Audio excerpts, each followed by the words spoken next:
I think we'll get started now. This is Nick Freudenberg at the CUNY School of Public Health. We welcome you to our forum on 50 years of food activism in New York City. I'm going to start by telling you a little bit about what our goals are, then introduce our amazingly distinguished and qualified panel. We're going to talk with each other for about the first 45 minutes, and then we're going to open it to your questions and comments. We look forward to getting started. Rosita, I'm going to show my screen now.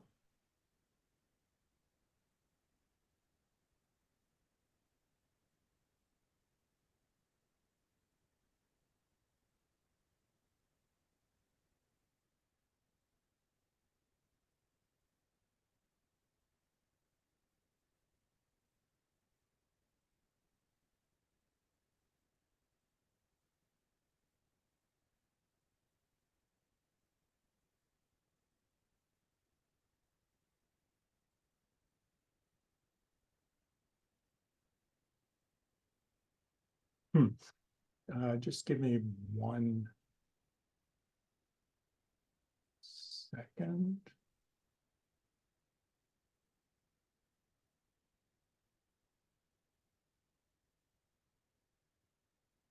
So I'm having trouble getting to the slides, and I'm going to do it from this one. So Nick, you can try to start the slideshow and then use the arrow buttons. I think it will bring you to the first slide.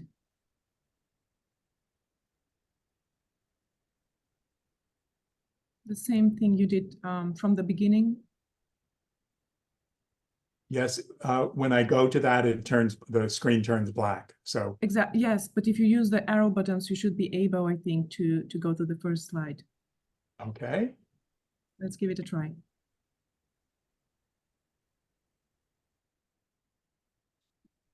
Thank you. So our session today is about food activism in New York. And certainly since the late 1960s, a variety of organizations in New York have been fighting to end hunger, increase access to healthy, affordable food, improve the conditions of food workers, reduce the adverse environmental consequences of food, address food apartheid, improve school food, and so on. And today, as we're a little bit away from city elections in 2025 and state elections in 2026, we hope to take a step back from the right on the agenda of a presidential election and think longer term about this region. And what have we learned from food activism, and how can we together work to influence food policy here in New York City and New York State? I'm Nick Freudenberg. I'm a faculty member at the CUNY School of Public Health. I've been teaching for a long time and working with the CUNY Urban Food Policy Institute. And for the last couple of years, I've been working on a book on an account of health activism in New York City, including food, but also environmental justice and sexual and reproductive health justice. So I've been thinking a lot about what have we learned and where do we go from here. And I'm very excited to have this panel of experienced activists to come and talk to us, and scholars to talk to us about what they've learned. Our speakers today are Liz Accles, who's the Executive Director of Community Food Advocates, Johanna Fernández, who's the Associate Professor of History at Baruch College and the CUNY Graduate Center, and the author of a really wonderful book on the Young Lords called A Radical History. Ligia Guallpa, who's the Executive Director of the Workers' Justice Project, which has been organizing low-wage workers, including food workers, for a very long time in New York City. And Iyeshima Harris Ouedraogo, who is the policy manager at Equity Advocates, which is a coalition of dozens of organizations working on legislation, policy, budgets at the New York City, state, and national level. We'll hear from them in a few minutes. And just to get us started, so what is the food movement? And we could spend our whole hour and a half talking about that, and I don't think we will agree on a movement. These are some of the terms that have been used to describe the food movement in New York City. A lumpy tent, describing the many different organizations that are working together, sometimes with a shared agenda, sometimes not. An emerging movement, a food justice movement, a movement to end food apartheid, a movement for food sovereignty, a movement of movements. So we aren't going to decide today, but I think I'm hoping by the end of this discussion, we'll have a little clarity on what is the food movement and what are its accomplishments and limitations. In the work I've been doing for the last 20, 25 years on food, and the reading I've done and looking at the work of my colleagues, I have tentatively identified some goals on the what we seek side and some strategies on the how we do it side. And this is just to give us a common ground on thinking about what is it that we share. And the goals, including making access to healthy, affordable food a basic right here in New York City, turning the tide on the really very large burden that diet-related diseases, diabetes, heart disease, cancer, hypertension, and others contribute to premature death, preventable illness, and the leading cause of racial and ethnic inequities in health. The goal of ending hunger and food insecurity in New York City, a very persistent goal of the food movement, reducing adverse environmental consequences, looking at the conditions of food workers, ensuring that they're adequately paid, work in safe settings, and particularly important these days, have the right to organize. Looking at the impact of food businesses and their commercial motives and how that aligns with the health needs and the well-being needs of New York City's population. And underlying all of these is the ongoing influence of systemic racism on food, on our food system, as well as all other systems, and who has access to what food and a healthy diet and decent jobs. And the list on the other side lists some of the different ways that the groups doing food work have worked in order to advance their goals and objectives. So the questions we're asking today is, what has food activism in New York City since the late 60s, early 70s accomplished? What have we learned about what works and what doesn't work to change policy and practices? What are the issues, the framing, the strategies, the coalitions and alliances that have been more effective and less effective? And what are the applications of what we have learned, most important, for influencing policy and public discussion of food policy in the next few years? And the particular reason why I think it's important now, many of us on the panel and in this group today have been involved in organizing mayoral forums over the last few years. I know I was involved in one in the 2013, the 2018, and the last mayoral election. And in thinking about those more recently, I felt we got started in those mayoral forums a little too late to actually influence the food policy that got discussed in the mayoral election, because there were other issues more front and center. And our hope at the Food Policy Institute is that by beginning to look at these questions now, more than a year before the election, we might be able to align our strategies, tactics, and goals to have a bigger influence both on the mayoral election and the gubernatorial election and the associated city council and legislative elections. So that's what we're hoping to catalyze a discussion that will get all of us thinking together in the coming months to see how we can use our power, connections, networks to advance food justice. And with that, I will turn it over to our first speaker, Johanna Fernández. And Johanna, you've been looking at the Young Lords. Tell us a little about who the Young Lords are and how they've worked around food. All right. Well, thank you for the invitation. I'm wondering if I can show my screen. I think I Should be can. able to. All right. So I figured we should look at some nice, I can't, let's see, sorry. Slideshow.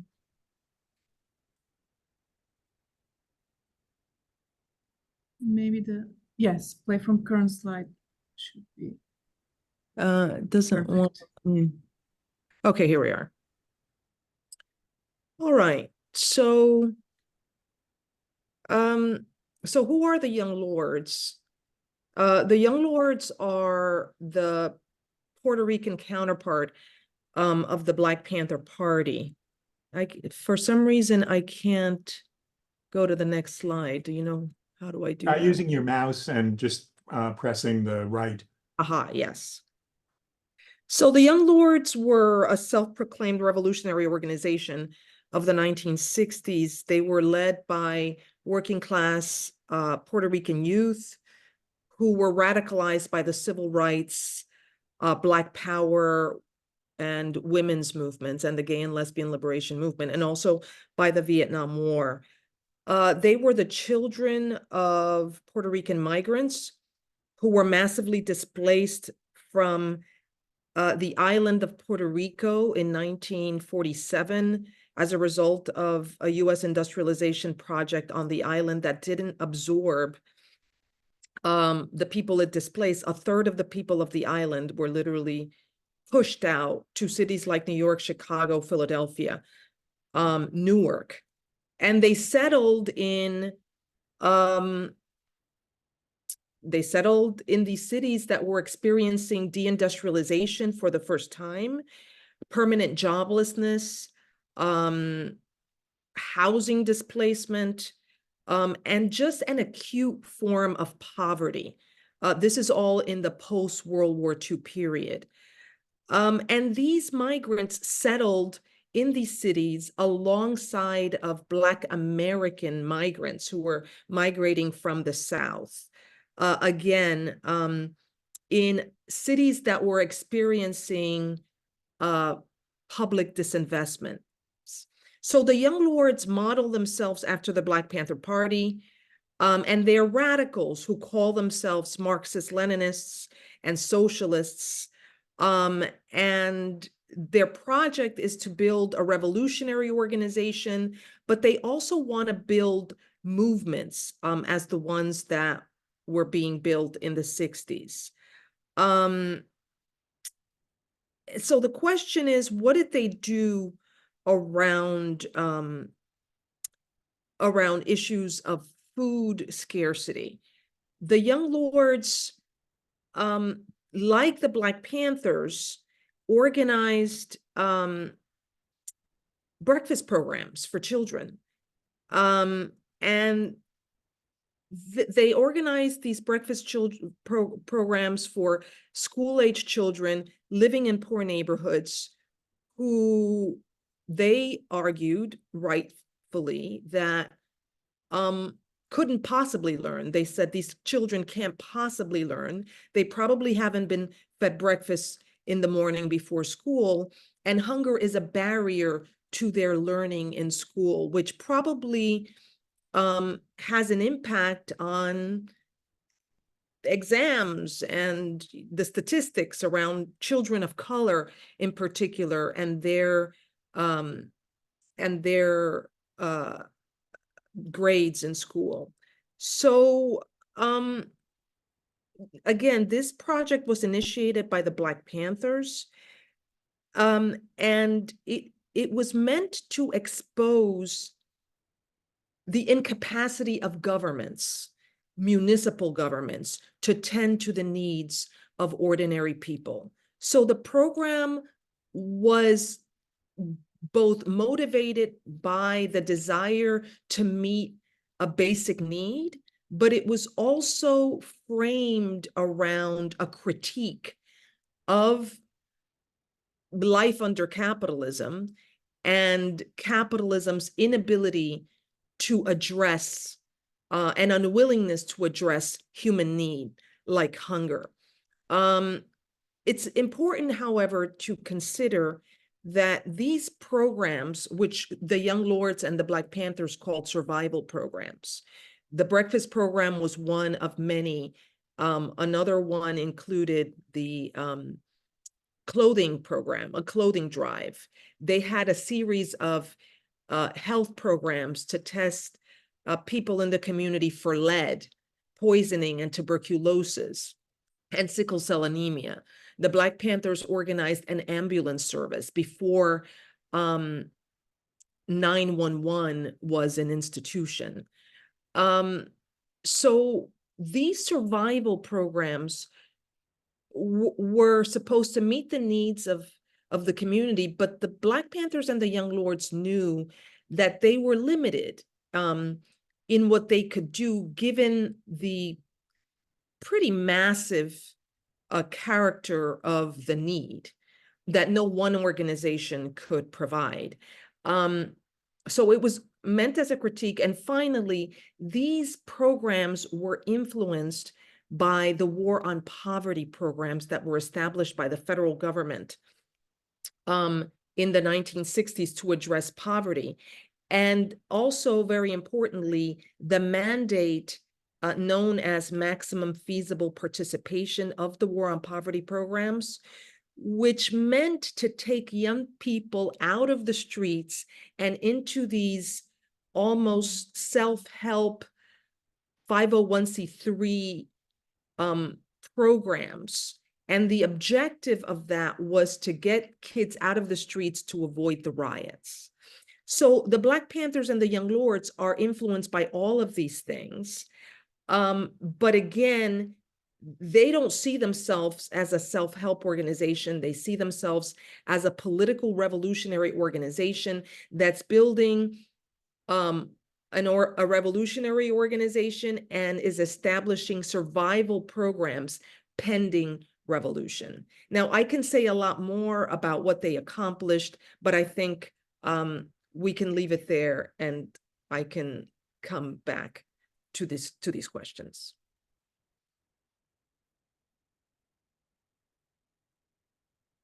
Nick, you're on mute. We will definitely want to come back and get your thoughts on the connections between some of the more recent work around feeding children and school food and food insecurity and poverty. But now I'd like to turn to Ligia. And Ligia, could you tell us, in your view, what are some of the most important successes in organizing low-wage, immigrant, and precarious food workers and other workers in New York City in the last 10 or 20 years? Can you hear me? Yeah, thank you so much for inviting me and making me part of this important conversation when we're talking about food. So historically, food has been an essential part of our community survival, not only as part of making sure that our families have access to food, but also food has been a way how people have survived economically and depend on it in order to provide to their families. Over the decades, we have seen an evolution in terms of how workers who produce our food, to workers who cook our food, to workers who deliver our food, to the workers who prepare our food, to workers who deliver our food, actually organize to demand better working protections. And let's start a little bit with some historical context. Historically, the people who actually produce our food in America were people who did not have protections historically. And historically, the people who actually produce our food in our farms were Black workers who were enslaved. And then when the labor laws were designed to completely exclude farm workers from basic labor protections. And that's why historically we have people who produce our food is still organizing to fight to ensure that as they produce their food, they're able to earn dignified wages to be able to also be able to feed their families with dignity. And over the decade, we have seen farm workers organizing from early ages of the farm worker organizing movement, right? From Cesar Chavez time, where farm workers organized the first union, to workers who started organizing also in areas where they started preparing the food as well. In the recent more decades, we have seen also workers in the fast food industries organizing to demand better working conditions, to workers most recently to delivery workers who are delivering your food to organize to ensure that they have labor protections, and also from street vendors who sell our foods but are being criminalized for being able to sell the food in neighborhoods where there is food deserts, that have been considered food deserts for our communities. So over the decades, what we have seen in our communities has been workers rising up in the food economy, workers who produce our food, workers who cooked our food, workers who deliver our food and even sell our food, actually standing up to say, we're the ones who are not only making possible to that communities have access to food, but we in ourselves are struggling to feed our families because our labor is undervalued, is underprotected, and what we're earning in our communities is not enough to feed our families. And the food within the movement, what we have seen workers is redefining how workers in the food industry are being viewed, and to make sure that their work is considered essential, is considered work that deserves value, to be valued, labor that deserves to be protected and dignified. And over the decade, I think what we have won is historical wins from workers in the food, in the farms, actually organizing to make sure that they're unionized and they have labor protections, and that their labor protections includes farm workers, to workers in the fast food industry, who are actually started the movement for the 5 for 15, making sure that workers actually have access to a minimum wage, and raises the minimum wage, not only for their industry, but for other workers as well. And then workers in other industries, like in the app delivery industry, for instance, most recently, which is the newest movement of food workers organizing, making sure that workers actually have access to basic labor protections, which is actually we're able to win. And I'm going to put internet is really slow on my side, but I think what we have been able to achieve is because of the incredible organizing of food workers we're able to secure $15 minimum wage, which was started by fast food workers, which benefits everybody in our economy. The second is being able to expand vending licenses. There is incredible organizing that's happening by the Street Vendors Project, which is making sure that those who sell our foods are not being police harassed, but are able to make sure that neighborhoods have access to healthy foods while being able to work with dignity, and expanding the vendor licenses and fighting a broken system that has been designed to criminalize our communities. And most recently, app delivery workers who historically were able to set a wage standard for industry that didn't exist, where most workers had to depend on tips as a main source of income and as a main mode of survival, securing a minimum wage of $17.96, and starting next Monday is going to be $19.57. So these are historical fights that not only plays a critical role for food workers, but for the whole labor movement in our communities. Because what these workers are doing is raising standards, not only for their industries, but for an entire workforce, and revitalizing economies that had been designed not only to exclude workers, but to actually to actually create more poverty and criminalize our communities. So what we're making sure is that the system that exists is completely shifted and building power on a workforce that has been specifically designed to be excluded and to maintain them as excluded workers, but also as low-wage workers. And what is incredible is for us to continue to see a incredible movement of workers in the food system organize to transform their economy and demand better working conditions for everybody in the economy. And what we're hoping to have is actually we're seeing this revolutionizing movements actually grow and be an example of how grassroots organizing can transform the economy and communities who continue to starve and be denied access to healthy foods while they're also demanding fair labor protections in a system that is not designed to work for them.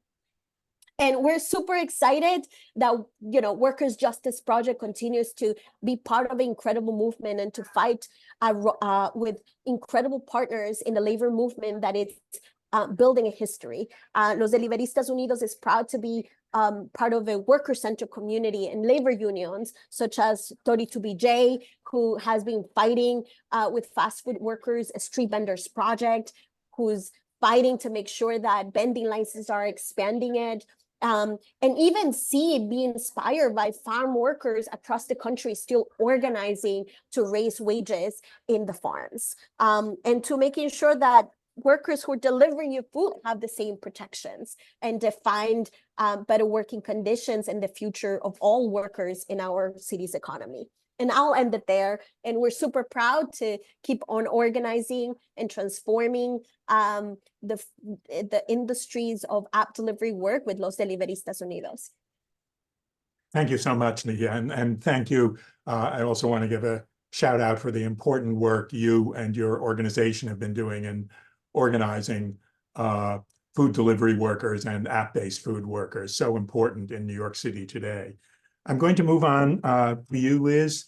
And again, it's so exciting to hear these successes of the various streams of the food movement, because a lot in the day-to-day, we emphasize our frustrations. Could you talk to us a little about the wonderful successes of the work that you've been part of improving school food, of making institutional food and food procurement issues on the city's agenda? What do you think has been accomplished in the last bunch of years?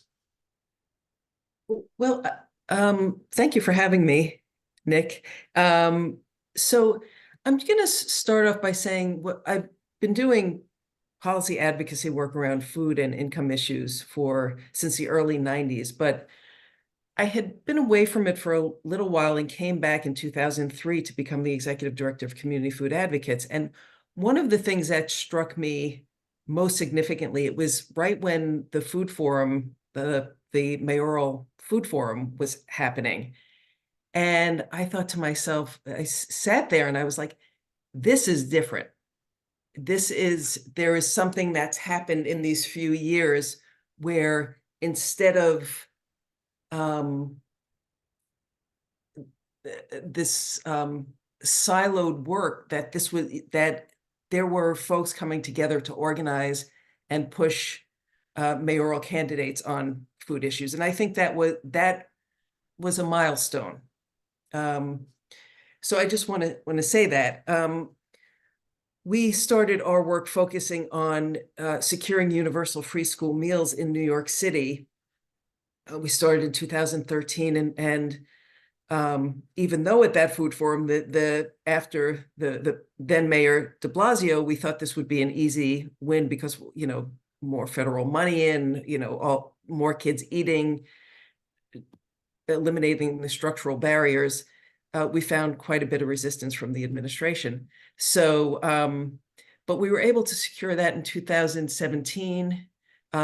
We have seen more students participating, more money coming into the city from the federal government in terms of reimbursement structures.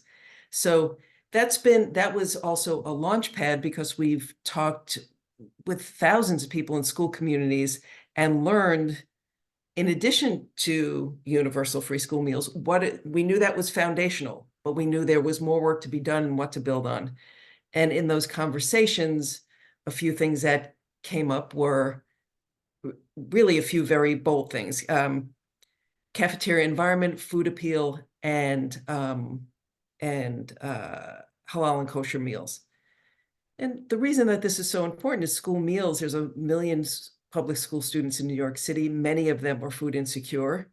And there is infrastructure in every community. And this is a very effective way to make sure kids are eating meals in schools and feel good about it. And it should be a joyful, pleasant place, not a place that kids are unhappy being in. So we have been building towards, we approach our work through that the government has a primary role in addressing, because the scale of programs needs to be able to reach everyone who is eligible. So we've been building towards, and hopefully this budget session will secure, modernized cafeterias for all high schools and middle schools in New York City. So we built on universal free school meals by doing that. There also, as a result of some of our work, halal and kosher meals are available in about 90 schools, cafeterias, I should say, because there are more schools per cafeteria. And we will continue working to build that. In addition, we are one of the co-leads of the New York City and New York State good food purchasing work. And the idea there is getting the power of municipal food procurement in New York City. That's enormous. New York City serves about 230 million meals annually, using that for the betterment of the local and regional food economy. So when we went from very school food focused to expanding our work to food systems, it kind of engages all these different pieces around labor, local economies, environmental sustainability. I'm always animal welfare, and the health and nutrition of the 230 million meals served annually. So that's how we approach. I think, I do think, even though things got a little slow in the beginning of the budget process the mayoral process last time, we do have a mayor that cares about food issues. And I think that this is a particular moment, and we need to continue building as a collective force to keep these issues front and center. So one of the things that has most impressed me about your work, Liz, is that you've been able to bring in this really wide set of constituencies into the school food battles. Tell us a little about that. What are some of the different constituents you've brought in, and what have you learned about how to widen the coalitions that are working on your particular issue of school food? Yeah. So we build, the way I describe it is creative strategic coalitions. So when we first started, say in New York City, working for universal free school meals, it was mostly anti-hunger groups, a few anti-hunger groups focusing on it. And I thought to myself, we have to go beyond this. We have to get other folks who may care about this issue, that have a broader reach, have different voices to bring to the table, have different insights, have different expertise. So that's how we do our work. And we've done it for New York City Universal Free School Meals. Our coalition, Lunch for Learning, continues to go strong. And I'll talk about each of these. The New York City and New York State Good Food Purchasing coalitions. And we think about who should be at the table, who might not be. And so around school meals issues, it was really the anti-hunger groups focusing on it. So we were like, okay, who else needs to be here? Well, public school parents, public school students are most directly impacted. as well as other members of school communities. So the DC 37, who represents cafeteria workers in New York City, United Federation of Teachers, so the educational side of schools as well. And the Principals Union, academics who bring a certain other analysis to the table, pediatricians. So who has a voice and an interest, and making sure that folks who are the most directly impacted by policy change have a real voice at the table and are fully informed and can fully participate in the policymaking process. So that's how, so on school meals, that's how we approach the work. And on good food purchasing, a similar, and we're doing that on the state level for state universal free school meals, which we're in the heat of right now, and hopefully, I'm knocking on wood, we'll secure in this budget session. But bringing together voices and forces that can add and elevate the strength of everyone. And on the good food purchasing work, it's the 5 value areas and racial equity and supply chain transparency. And we have farmer organizations, we have labor organizations, kind of environmental organizations, and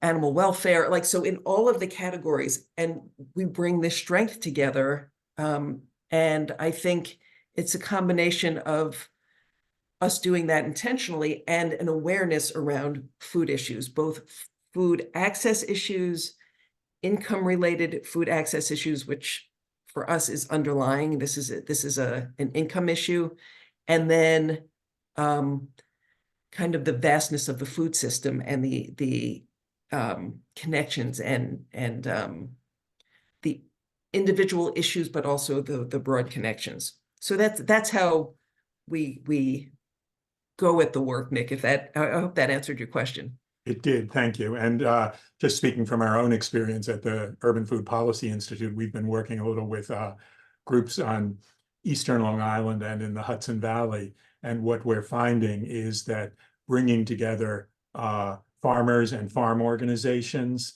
and schools and institutional food programs, there's a real value added that has health benefits, economic benefits, environmental benefits, and that multiple, the sort of win-win-wins give a different basis for organizing. Yeah. I'm going to turn to you now, Iyeshima, and you, Equity Advocates has the benefits of working with dozens of organizations working in the different streams of food work, a really important opportunity. And you all have played a really important role in the COVID and beyond of sort of influencing how the city and state responds to the food consequences and the equity consequences of the pandemic. From your experience, could you talk a little about what you think are some of the priorities of these different groups working in food around policy and food equity? And what have you learned from doing that work?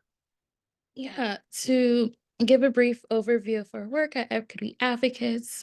So our organization aims to address food inequity root causes through policy and system changes. We collaborate with New York-based groups to enhance their civic engagement through advocacy training, policy education, and coalition building. And our efforts have rallied about 75 partners to push for diverse food justice and environmental justice agendas. Our alliance is made up of anti-hunger groups, urban ag, youth development groups, cooperatives, and mutual aid organizations. And our alliance was birthed out of COVID. So during the pandemic, a lot of organizations, food justice led organizations, were really trying to figure out, what are we doing? What does this mean? Where do we go? What resources do we need? And how do we get those resources? So the reason why our alliance is reflective of the food movement is because it was a hub for folks to come together and to share on the ground experiences and how policy decisions, funding is being trickled down and impacting the people that needs it the most. So since the pandemic, the main priorities for food activists in New York City is to ensure that individuals have access to food. And when we speak about access to food, we're not only speaking about from the store to people, but we're speaking about the entire food chain. We're talking about the workers. We're talking about the plants that people are receiving, the quality of the produce that they're receiving. Also, how people are able to like purchase those produce, whether they're going to be receiving it through a food distribution site like a pantry. Are they going to be receiving from a bodegas? Because we know that people on SNAP had restrictions that they could not purchase hot meals or certain type of produce. So we were discussing like how to make those regulations be lifted so that people have access to food and also the choice in the food that they want to eat. So after our group came together, we've assessed the issues that are limiting folks and the ways in which we could iron out the kinks within the system. And we're able to listen to all parts of the food movement, not just one voice and one centered voice, and to also assess like how are these changes, whether it's policy or funding, will impact the entire food chain. And also like, especially when it comes to SNAP and SNAP restrictions, that was a heavy focus for our alliance because a lot of we have a really high rate of New Yorkers that are on SNAP that rely on this program. And we wanted to make sure that people are really receiving the care. They're eating the food that they want, that they need, and they have the choice in selecting what they're eating. So we wanted to make sure that the city, the state is lifting SNAP restrictions. And then we saw SNAP they lifted the restrictions so that folks could buy hot meals. And we're like, we need to keep that. That was a great pandemic success, and we need to keep that and push that forward.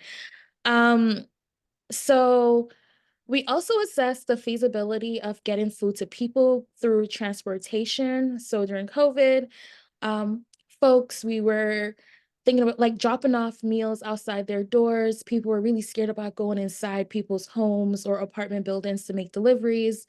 So thinking about like how to make transportation be more feasible and accessible for folks who need food, and contacting folks was really imperative to making sure that people access to food was a lot easier. Before I came to Equity Advocates, I was working at East New York Farm, which is an urban ag organization. And I remember we were distributing foods and having our fresh food pantry. And contacting individual was, people were literally calling us. We had to put people on like a wait list because people needed food, and the food that we were distributing were locally grown through the farms that were and community gardens that were in East New York. We also were able to build partnerships with other food hub like Grow NYC to distribute those food. So contacting folks and making sure that they're receiving the food was important. And in the Alliance, we were able to assess the needs and figuring out how we could strengthen the food chain up a bit more during the pandemic. And since then, we've been successful in a lot of ways, and we're looking forward to continue that success in New York City. That's great. Thank you. I'm noticing how many experienced activists there are listening to us. And so I want to soon turn to questions and comments because we have such wisdom in our Zoom room today.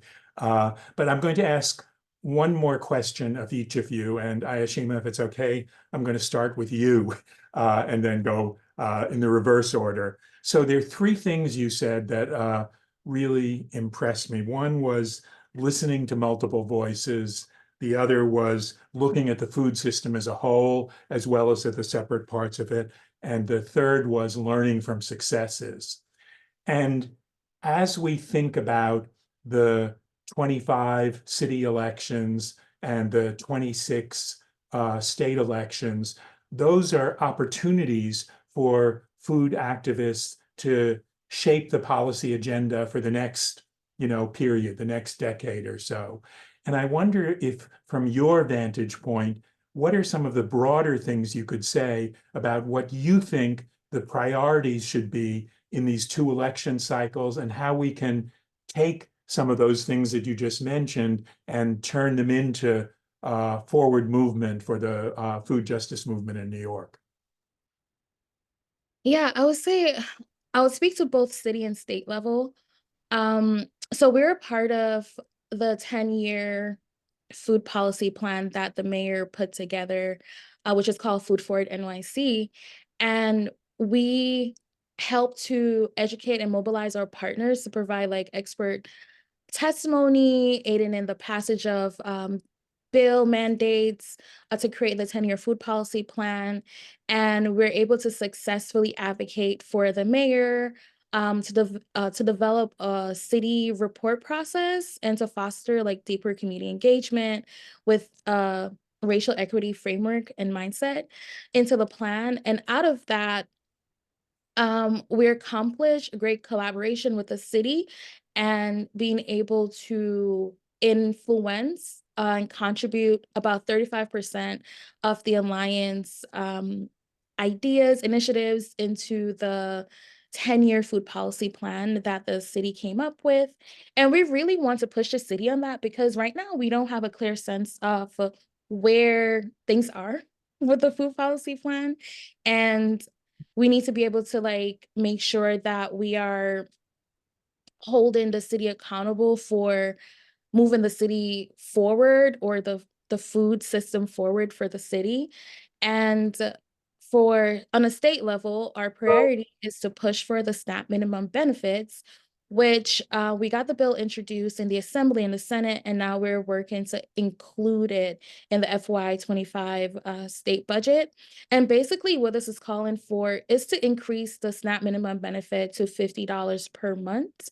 There has been like $50 million established so far in the Senate One House bill, but we need a lot more commitment for that so that this is valuable, because right now the SNAP minimum benefit for a single person individual is $23 a month. And that's really low compared to like inflation where we are right now. And how much can someone really purchase with $23? So we're really pushing for that on a state level.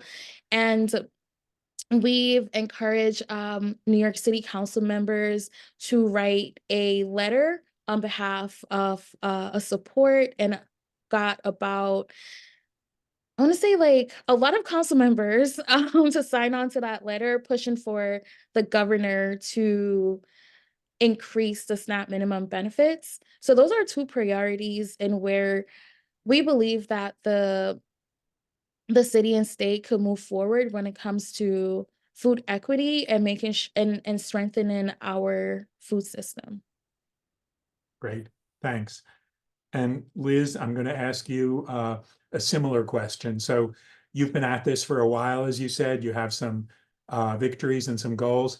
Take a step back from this or the next budget and legislative session, and what, from your experience, what are your goals, your maybe 5-year goals around school food and food procurement? And how do you think the food movement can use these next two elections to advance those longer term goals? Well, I think that one thing we've learned from the pandemic is that if there's a will, there's a way, right? If the government has the will to make investments and do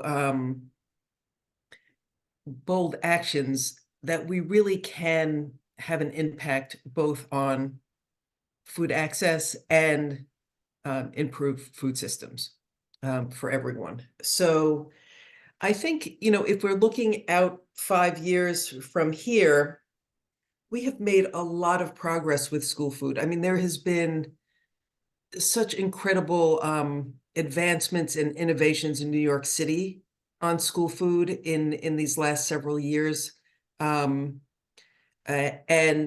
particularly accelerated under the Adams administration. So a lot of innovation. And this is an old program that needs a lot of new ideas infused into it to keep it moving, again, to get it from this hyper institutionalized setting to one, and food to one where kids and everyone in the school community values. So we will keep driving towards that to make sure all cafeterias are modernized, to make sure all kids have access, and both big, bold budget asks, but also kind of administrative changes that can happen. On the good food purchasing work, again, this is a huge undertaking, and it takes time. We're still in sort of the infancy of good food purchasing in New York City. We're still learning a lot. We're still looking to get accurate and transparent data from throughout the supply chain. So, and the city is trying to do that. So we will be pushing and advocating now and going into the next few years to make sure we are maximizing the impact of good food purchasing in all 5 value categories, and then with the overarching value of racial equity in every single aspect of that work and supply chain transparency. So that's very specific to our work. We are also in the very beginning phases of doing some work on supermarket access work that we're really looking to kick off the ground in a big way soon. So I think we need to keep building. These things take time, focus, creativity, and I think, and a commitment. And I think collectively, all of the work, all the various areas of work have made food policy, food issues, an understanding of the exploitation of workers in every aspect of the every area of the food chain. Certainly climate change and the environmental impact. These are huge things that we're taking on, and we need to stay focused, be concrete and nimble at the same time, and keep the work moving forward and building towards what we want. Great, thanks. And I want to add an idea to that longer term agenda, which is, I think, the broader goal of really expanding the public sector in food. I think the work you've been doing has been really important in moving that along. Our own work at City University of New York, where there are 240,000 students, 40% of our students face food insecurity in the last year. We should be thinking about bringing the idea of school food to public universities, to community colleges and public universities, that along with a college education, you get adequate nutrition so you can focus on your education and get a degree, just as we've now accepted in the school system. But we could also bring that approach to community-based organizations, to the jail system, to senior citizen centers, that those public institutions become a source of food for vulnerable populations so that they aren't as reliant on the market, especially in this period of inflation, as they are now. I mean, I'll just, also to add, Nick, very briefly, is, I think we've made a lot of progress, over the last 50 years, but we're also dealing with 2 different factors: the cost of housing in the city being extraordinary, and that skyrocketing, and a completely different landscape than it was 50 years ago, and what that means in terms of money for food, because that gets squeezed down. And government programs that are essential, and we've seen this as the pandemic benefits have dropped off, being severely structurally underfunded and constantly under attack. So it's, you know, figuring out how we move, and then also dealing with these really big other environmentally impacted, you know, things that impact all of these issues. Yes. And on a more immediate sense, we need to get through the 24 election before we can put all our energy in the 25 and 26 elections. Yes. Ligia, in thinking about labor, it's kind of the best of times and the worst of times. I mean, in the time I've been politically active, which is a long time, I've never seen greater support, particularly among young people, for labor unions and labor organizing. And at the same time, we have both at the political level, especially from the Republicans and the right wing, and nationally, just really real strong opposition to unions and the right to organize. If you think about the next 5 years, and particularly the city and state levels, what do you think worker organizations, both unions and worker centers, what else do they need to be doing, and what do they need to be doing differently to take advantage of this great support and to overcome the opposition to the rights of workers, food workers, and others to organize? Yeah, and I think what we're seeing, I think we're facing a critical moment in our history, right? Where we're seeing both. We're seeing how elected officials, politicians are taking a aggressive approach, anti-union aggressive approach, right? In many states, especially in the South, where there are states who historically, right, have been anti-union, have been anti-worker protection. Like it's been a hostile environment, not only for unions, but for workers across the country. But despite seeing, and I think what we have seen in the last, I would say, few years, in the past 3, even 5 years, it's been a huge rise of organizing and unionizing, especially around the young generation. And I think that's what's more exciting, and we cannot lose sight that more and more workers across the country are rising up in response to what they're in response to the attacks that they're receiving by corporations, right? We're seeing how more companies are looking to transform work to gig work so they can avoid minimum wage law protections. We're seeing how wages are being lowered, right? And how companies are making it more hostile and really hard for workers to like work with dignity, but also make enough to feed their families. And in last years, we have seen, I think, incredible organizing happening among labor unions and also worker centers, right? We have, I think in New York, we cannot forget the fact that there was incredible organizing against Amazon, the richest and most powerful company, right? We have incredible organizing that happened in a borough that, we would have never thought could happen, which is Staten Island, right? We had the formation of Amazon Labor Union, which is an independent union that really took on one of the most powerful companies. We're seeing a Starbucks, right? Starbucks workers, which are like a young generation of workers, really like taking on and unionizing coffee shops, right?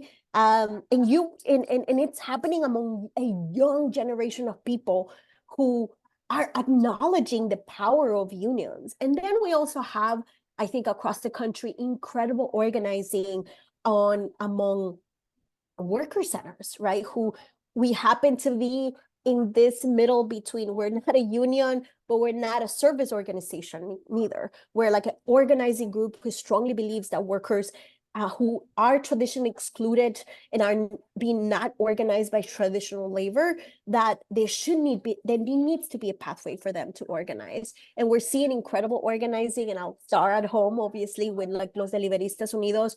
We're not a union yet, right?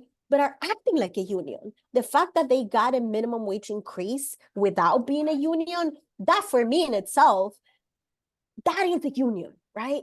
The fact that they got to set labor standards for industry that doesn't exist for the first time in history, and the first time in this country, and the first time in the city, that for me, it speaks about the value of worker organizing that's happening across the country.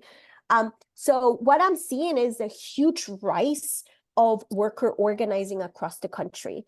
And what needs to happen is, I think there needs to be alignment among cross movements. There needs to be more unions and worker organizations, I think, building a strategy as how we're going to shift and transform many of these workplaces, and really come forward as how we're going to work together to build a new organizing model that adapts to the new reality of new workplaces, and readapting and using technology to really build powerful organizing strategies and build powerful organizing movements.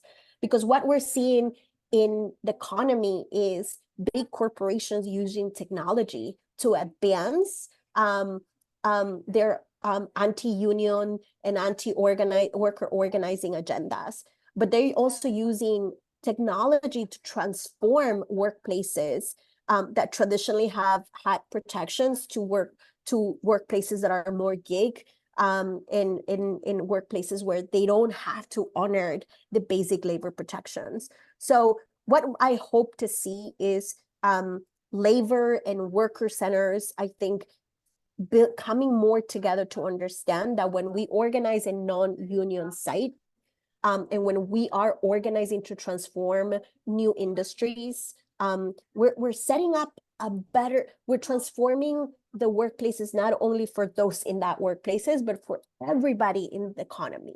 And what I hope, and what I have seen now, I think it's a complete new rise of labor movement, which is one of the most incredible times to organize for, not only for the labor, but for organizing. And I think there's more to do, but I think there needs to be more and more spaces to bring labor and worker centers to work together and build collaboration and build this strategy. And I'm very hopeful because that's the only way to organize, is to hope for the best and continue to organize with big dreams, that more and more labor unions are understanding the value of worker centers. The fact that in New York, we were able to pass an incredible minimum wage law, it wasn't really alone. It was with the support of labor. And many worker centers, are organizing because we are organizing the new future of the new workforce that are part of labor already. And I call it, we're organizing a new generation of labor leaders that will transform the future of work, and will make sure that many of these jobs that are in existence and exist today actually do provide the opportunity for workers to not only have better working conditions, but have the ability to feed their own families, because that's the core of everything. We go every day to work. It's because it allows us to be able to provide to our families, to feed, to pay rent. So work is so essential as part of who we are as working class, as communities, and as a city. So yeah. Great, thank you for that. And again, what strikes me both in your answer and your work is New York City is at the forefront of this work. New York City has long, for more than a century, been the incubator of the labor movement, and we need to be thinking about how we can benefit that. Before I turn finally to Johanna, I wanted to say that we'll be taking questions, and you can put your questions in Zoom and we'll get to them in just a few minutes. Johanna, we have, the young lords on the one hand was around for a relatively short time, as your comments at the beginning said. It was a different time politically in the United States, but certainly in the work I've done for the last 50 years, repeatedly, I hear about the Young Lords and their influence, and they're setting a standard, and they're changing people and introducing new ideas. I wonder if you could tell us a little bit about what you think in the current period we can learn from the Young Lords, both around food activism and organizing, and more broadly about influencing social justice. Okay, so I first want to say that you probably know, and perhaps the audience knows, that the work of the Young Lords and the Black Panthers helped institutionalize what is now the Federal School Breakfast for Children program. So it was the activism of the Young Lords and the Black Panthers that put the issue of hunger in the United States, and hunger among children in particular, in the public sphere as something to be discussed and debated. And as I was listening to your wonderful presenters, I was thinking, well, what does history bring to bear on this conversation? Immediately, I thought about the 1930s. The 1930s was a moment when hunger was dramatized. There were tens of thousands of people lined up for food in New York City, in Chicago, in Detroit, in Philadelphia. And the government was seen as uncaring. But a labor movement emerges with a different strategy in the 1930s that links wages, better wages in American society, to the idea of the American dream. This new labor strategy that emerges, which also is the first labor strategy to conduct sit-ins at the point of production, also seeks to influence public dialogue around what is freedom and democracy. And the labor leaders essentially say, there is no democracy in America without economic freedom. There is no democracy in America without food stability. So this is a challenge for a new labor movement that's emerging among young people, as our last speaker said, to actually link the issue of hunger to the worker organizing and the strikes that are being planned today and in the future. Part of the problem is that hunger is the best kept secret in American society. I just looked up very quickly during this conversation, well, what do the statistics look like? 1 in 10 New Yorkers go hungry. 40 million Americans are hungry today. And the statistics are horrific by race and ethnicity. 9% of white households are hungry, 22% of Black households are hungry, and 18% of Latino households are hungry. You just told us, Nick, that 40% of our students at CUNY are hungry. This is interpreted and experienced by the individuals who are suffering this travesty as shame. Part of what the Young Lords and the Black Panthers did was identify the root causes of hunger. The root causes of hunger are low wages, as was said previously, housing costs that are prohibitive, and wages so low that you can't really feed your family and house the same. So this is an issue that has to be put to the public square. There are lines all over New York City outside of churches, but those churches cannot feed the 40 million people who go hungry across the country, or the 1 in 10 New Yorkers. So part of what the Young Lords did, and the Black Panthers, was that they used militant resistance to dramatize the crisis of hunger in American society. For example, they occupied a church, and they ran down the statistics. They blocked traffic with garbage from uncollected garbage from the neighborhood to dramatize the issue of sanitation, but also the issue of poverty and hunger. And in so doing, they forced a public conversation about the problem in the news. And there was a response accordingly. So after the Young Lords occupied a church in East Harlem, the governor at the time, Nelson Rockefeller, was forced to respond, and he promised to feed 35,000 more children in the public schools as a concession to the activism of the Young Lords and of others. So activism and militancy and disruption of public life changes history because it forces a conversation that's underground in the public square.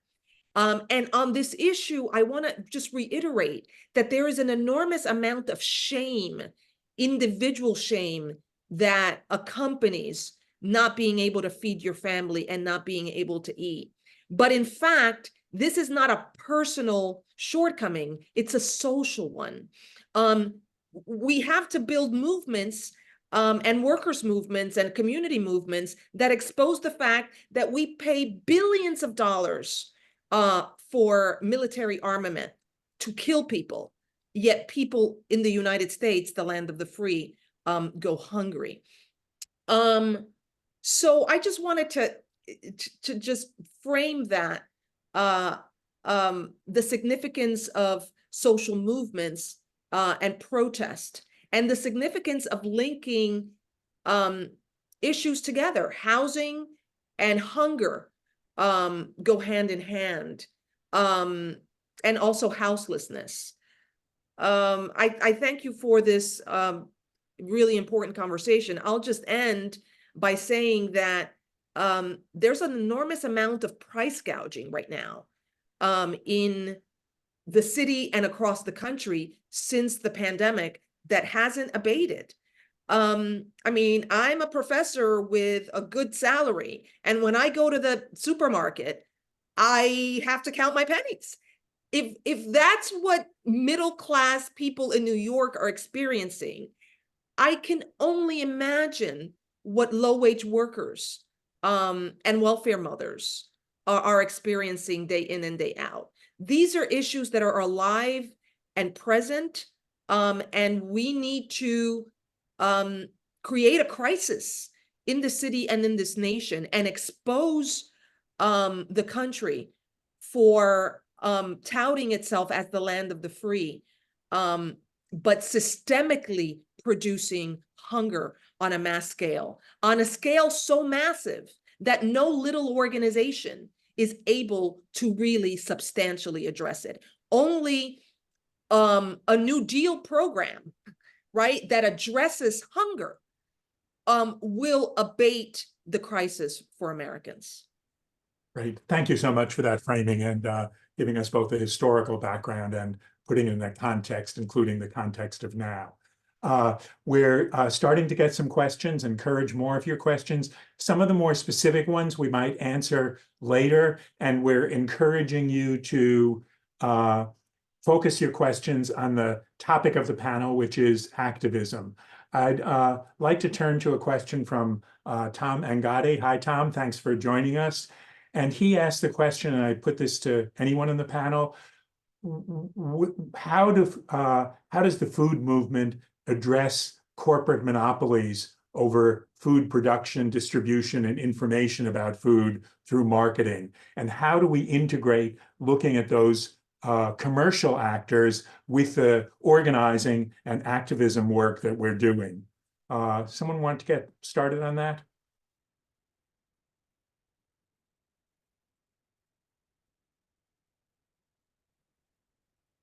Can you repeat the question maybe briefly? Yes. How can we address the control of corporate and commercial actors over our food system? And what is the role of activism in taking that on?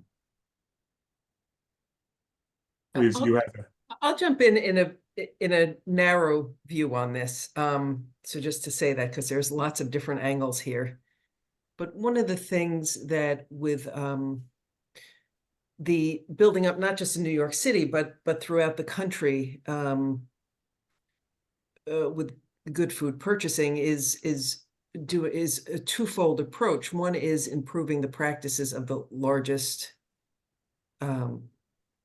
producers and suppliers, but also finding ways to make structural pathways for historically marginalized farmers, producers, suppliers.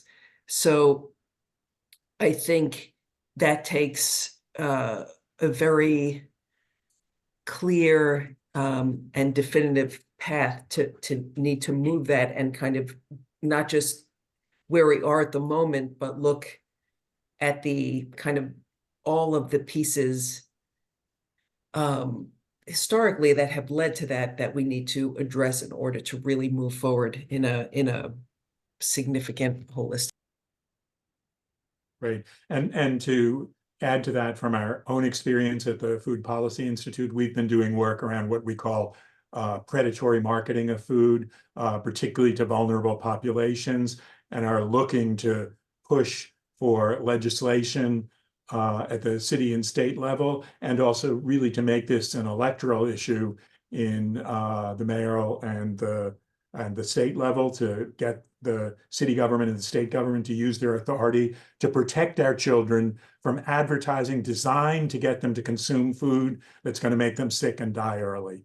That seems to me another example that could generate the outrage and organize people across sectors. I'm going to turn to another question because I think it's important, which is from Ben Uliano, which is to ask any of you to talk about what thoughts do you have about how we can connect urban food activism in New York City with rural communities in other parts of New York State and beyond that produce most of our food. What are some issues that could unite urban and rural communities? And what are some strategies for thinking, I guess, particularly about the state election, to put those on the agenda?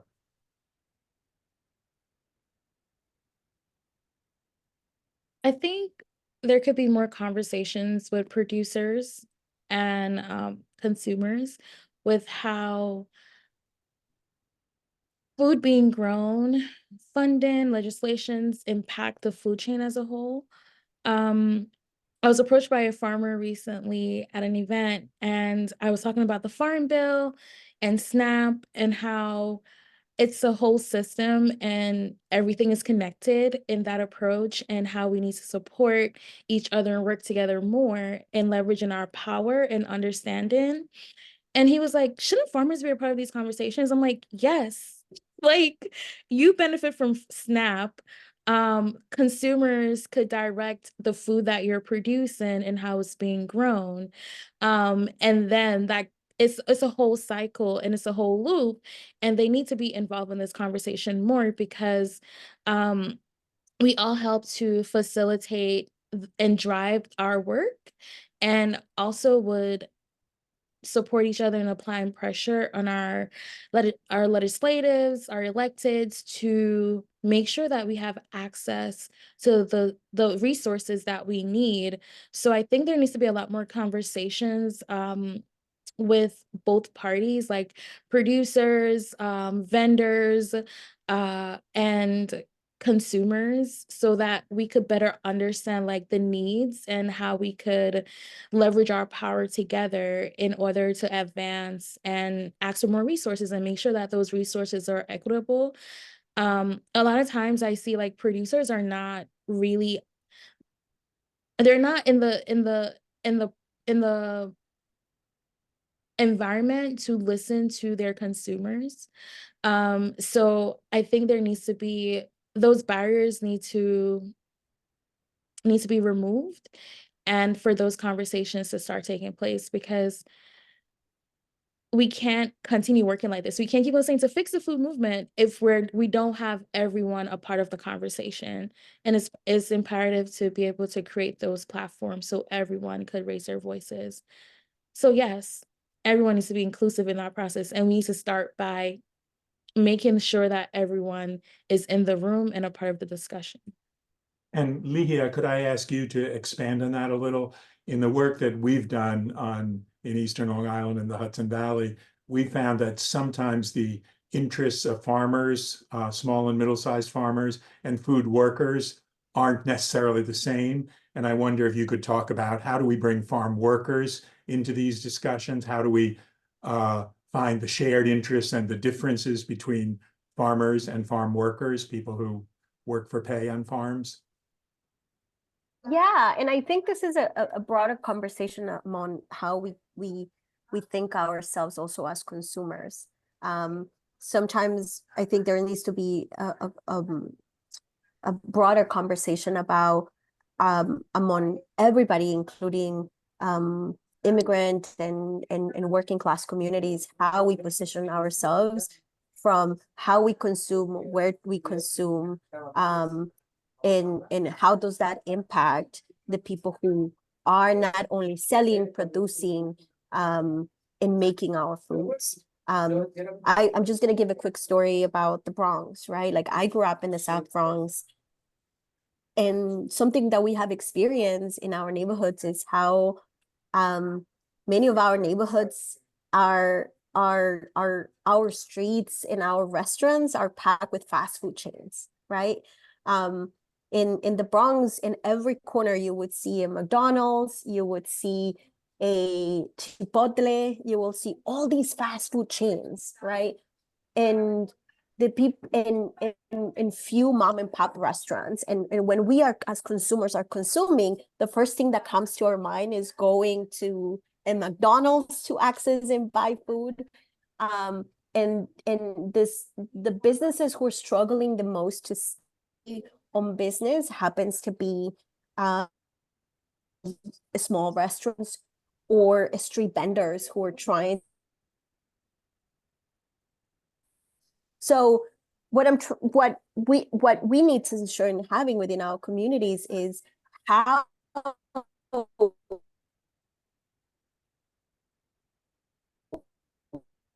Ligia, you're breaking up a little. I'm going to turn to another question. And hopefully you'll get back your sound. We have another question from Leela Chapman, who wants to know about the potential for alliances between food advocates and housing advocates, given what we know about the connection between the high price of housing in New York and the growing cost of food. Any either examples or thoughts about bringing housing activists and food activists together, and particularly about opportunities in the mayoral and state elections to bring that together?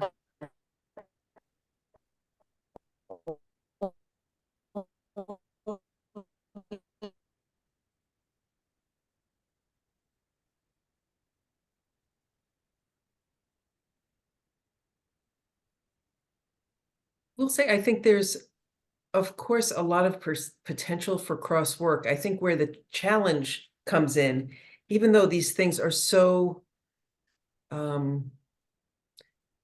integrally connected, is what are the actions that need to happen? What concretely needs to take place, and what needs to move to address these interconnected issues that come down to wages and income, again, housing costs, but this is, racial disparities. I think it's critical to think about this stuff, but I think that is the big challenge, is what's the path to identify solutions that can then move. and address the issues. So I'm hopeful for it, but I'm just pointing out that I think these are some of the movement challenges. Yes, and maybe thinking about comprehensive safety net programs, free childcare. If your childcare is paid for, you have more money for housing. Free CUNY. If you don't have to pay tuition, you have more money for other things. And certainly institutional food. I'm going to try and get to two more questions, and then we're going to be out of time. An interesting question from Kevin Morgan, who's done really important work around school food in the UK. And he asks, do panelists think that the universal free school meal issue can be scaled up into a food system reform agenda to address the 5 values of the Good Food Purchasing Program? A very specific question, and I think, Liz, that's to you. Yeah, I mean, we know that you know, the way we approach it, and I think other good food purchasing campaigns approach it, is that the school food in every municipality is the biggest purchaser of food. So you know, in New York City alone, we're the biggest purchaser nationally, but this is all over the place. So I think, yes, there's a few things. One is that there are a lot of resources in the school food program. And I think there's a lot of potential to, with universal free school meals and without getting into all the nitty-gritty, you know, depending on the poverty rates in the district, there could be significant more federal money coming in to a district, and that could help support really, you know, on the demand and supply chain, the supply side, like that, we see these things very integrally linked together. And there are groups working throughout the country in different municipalities, both large and small, who are looking to move this along with school food, but also in other municipal food serving agencies. Right. And I've a really nice final question. This is from Lindsay Smith. Thank you for that question. Francis Moore-Lapay wrote about food being an opportunity to strengthen democracy. And I wonder if each of you could say just a few words, because we're almost out of time, of what do you think are the connections between the really important, fraught fight that's going on in the United States right now to protect democracy with the fight to make healthy food available to everybody. And particularly, how can we raise that in the upcoming elections? So maybe just a minute or so from each of you on that. A big question and maybe a topic for future forums for us.